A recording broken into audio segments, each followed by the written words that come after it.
Dan yang disampaikan tadi, itulah apa yang diperlukan oleh masyarakat kita. Pendidikan, kesehatan, lapangan pekerjaan, itu dibutuhkan oleh semua kita. Keinginan itu sangat subjektif, artinya sangat bersifat pribadi. Jadi apa yang dia mau buat itu lebih banyak pendekatannya pada bagaimana dia punya kelompok, punya mau kliknya, atau dia punya saudara-saudaranya punya mau, baru dia buat dalam programnya. Tapi yang lebih buruk lagi itu adalah kalau ada kepentingan, dibuat karena kepentingan. Kalau kepentingan itu buruk sekali. Jadi seorang pemimpin yang mengedepankan konsep karena kepentingan, itu satu-satunya hanyalah bagaimana berorientasi pada diri pribadi sendiri. Dan itu hanya menentukan dia. Jadi konsep yang dia tawarkan, program, kegiatan, visi misi yang diangkat itu semata-mata terkait dengan apa saya dapat manfaat dari itu. Nah, sehingga yang boleh kita petik bersama pada kesempatan ini adalah konsep yang ditawarkan kepada kita sekalian atau diperkenalkan kepada kita oleh Pak Lukman tadi adalah konsep yang berkenaan dengan kebutuhan kita. Programnya itu apakah menyentuh kebutuhan kita sebagai masyarakat ataukah tidak menjawab kebutuhan kita. Yang kedua yang saya ingin katakan kepada kita semua, Bapak Mama sekalian, dengan latar belakang beliau sebagai seorang guru, kalau guru itu mendidik anak didiknya, anak sekolah, mereka tidak biasa menipu anak sekolah. Guru itu jujur dengan anak didiknya. Ketika berhadapan dengan seorang pemimpin yang punya latar belakang seperti ini, guru, maka jaminan akan adanya kejujuran dalam diri dia waktu dia memimpin itu, kalau 100% itu Tonala punya, tetapi sebagai manusia 80-90% kejujuran itu ada dalam dirinya.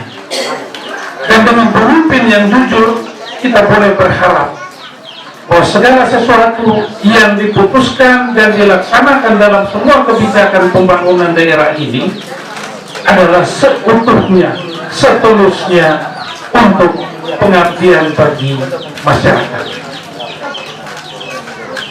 Saya bekerja dengan kurang lebih ada 5 bupati. Dan 5 bupati ini dengan dia punya karakternya masing-masing. Semenjak dari zaman Pak Sodoro, ke Pak Monte, ke Pak Hengki Mungkin, ke Pak Felix Fernandez, ke Pak Simon Hayon. 5. Itu total bersama dengan mereka. Jadi saya juga hadir di berbagai instansi, memimpin berbagai kantor, dinas, badan. Dan kita menemukan kenyataan bahwa apa yang disampaikan oleh Pak Lukman berkenaan dengan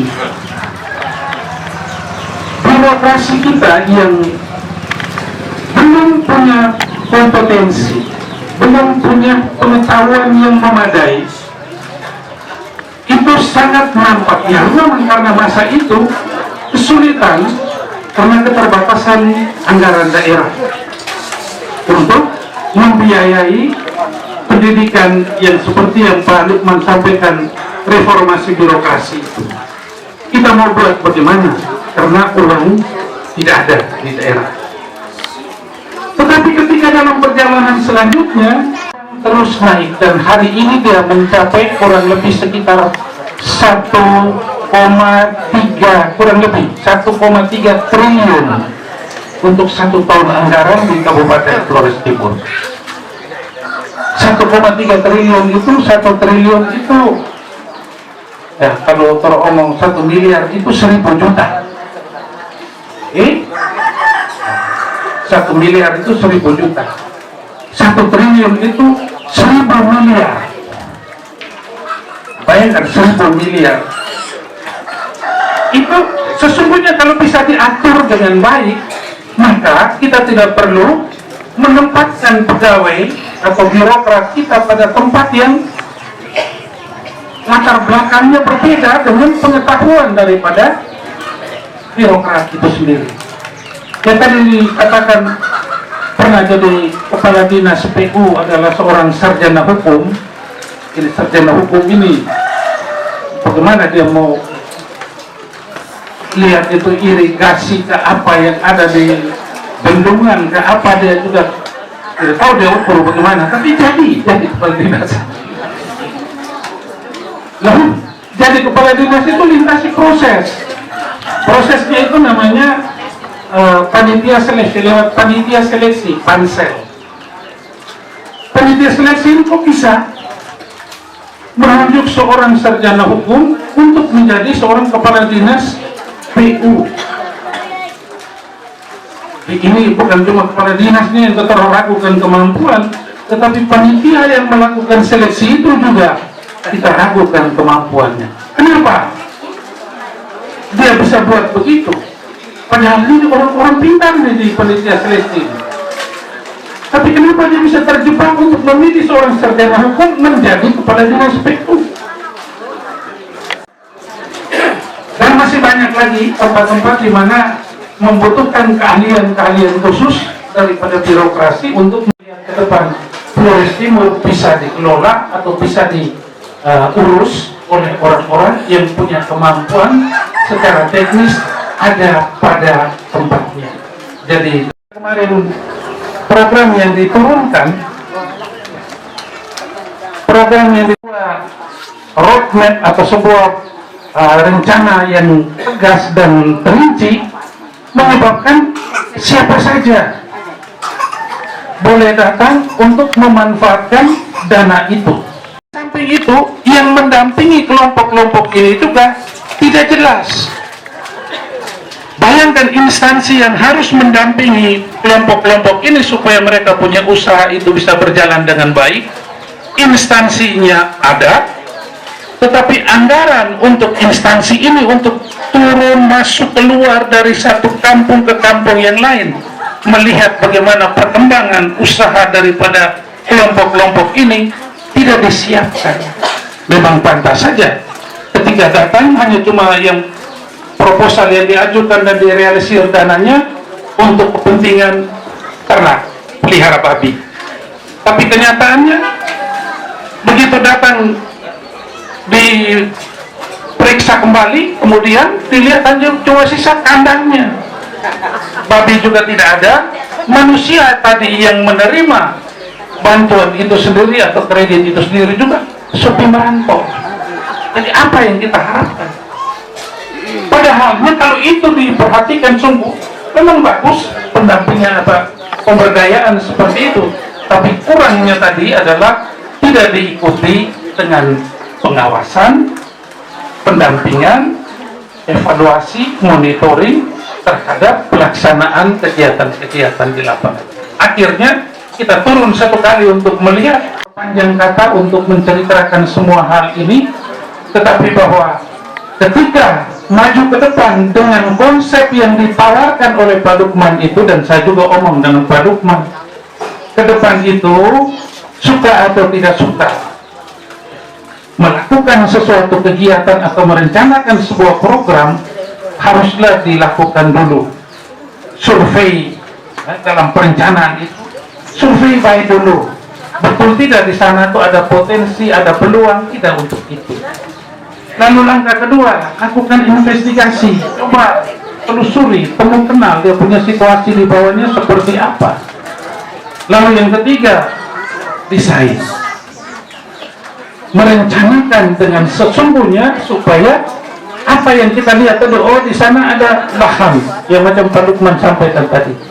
Ini sebuah pemandangan ketika dia ingin membangun demplok kebun contoh, karena dia melihat bahwa memang kita masyarakat kita membutuhkan sebuah intervensi teknologi yang lebih praktis, sederhana, dan mudah dilakukan. Kalau begitu buat contoh supaya bapak mama, adik-adik yang muda mungkin bisa belajar. Oke. Baik, dari sisi ini maka terakhir saya mau katakan begini, sesungguhnya